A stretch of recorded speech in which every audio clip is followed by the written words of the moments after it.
மக்களே, மிடில் ஈஸ்ட்ல நடக்கக்கூடிய வாருடைய தன்மை அப்படிங்கிறது டெய்லி அதிகமாயிட்டே இருக்கு. இப்ப எங்க போய் நின்று இருக்குன்னா நியூக்ளியர் வாருக்கு ரெடி ஆகிற அளவுக்கு வந்து நின்று இருக்கு. அமெரிக்கா நாட்டோ கண்ட்ரிஸ் கிட்ட, ஸ்பெயின் கிட்ட, ஸ்ரீலங்கா கிட்ட ஹெல்ப் கேட்டாங்க. பட் யாருமே முன் வரல. யூகே முன் வந்து நம்ம ரெண்டு பேருடைய பேஸ் இந்தியன் ஓஷன்ல இருக்கிற ஜியாஜோ கார்ஜியா அப்படிங்கிற இடத்துல இருக்குல்ல, அதை யூஸ் பண்ணிக்கோங்க அப்படின்னு யூகே பெர்மிஷன் கொடுத்த அதே நாள் ஈரான் அவங்க இடத்துல இருந்து 4000 கிலோமீட்டர் தள்ளி இருக்கிற டியாஜோ கார்ஜியா மேல 2 மிசைல் போட்டிருக்காங்க. அது சக்சஸ்ஃபுல்லா இல்லைனாலுமே இத உலகத்துல யாருமே எதிர்பார்க்கல.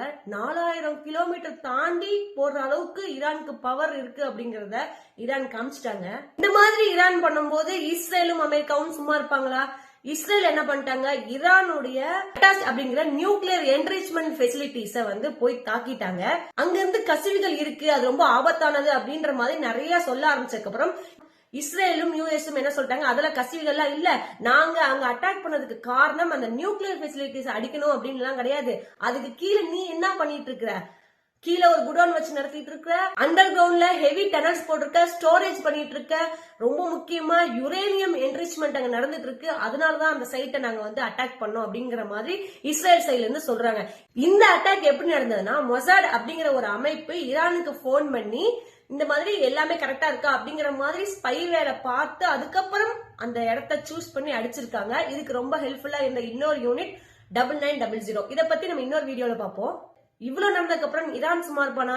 இஸ்ரேலுடைய இமானோ நியூக்ளியர் பெசிலிட்டிஸ் அடிக்காம அது பக்கத்துல இருக்கிற நியூக்ளியர் சிட்டியை அட்டாக் பண்ணிருக்காங்க. இந்த அட்டாக்ல சில ரெசிடென்சியல் ஜோன் கூட அட்டாக் பண்ணப்பட்டிருக்கு. 100 பேர்கிட்ட இன்ஜுரி இருக்காங்க, நிறைய பேர் இறந்தும் போயிருக்காங்க. ஈரானும் அவங்களுடைய வார ஸ்டாப் பண்ற மாதிரி இல்ல, இஸ்ரேலும் அமெரிக்காவும் மிடில் ஈஸ்ட்லயே வந்து ஒழிக்கணும் அப்படின்னு முடிவு பண்ணிட்டாங்க. சோ இது இன்னொரு ஸ்டெப் அகேடா போய் ஸ்ட்ரைட் ஆஃப் ஹார்மோஸ்க்கு கீழே இருக்கிற இன்டர்நெட் கனெக்ஷனை கட் பண்ற மாதிரி இப்ப நிறைய விஷயங்கள் பேசிட்டு இருக்காங்க. இப் சப்போஸ் அதை கட் பண்ணாங்க அப்படின்னா குளோபல் இன்டர்நெட் ஷட் டவுன் ஆகக்கூடிய வாய்ப்புகள் ரொம்ப அதிகம். நீங்க இதை பத்தி என்ன நினைக்கிறீங்க அப்படிங்கிற கீழே கமெண்ட் செக்ஷன் பண்ணுங்க.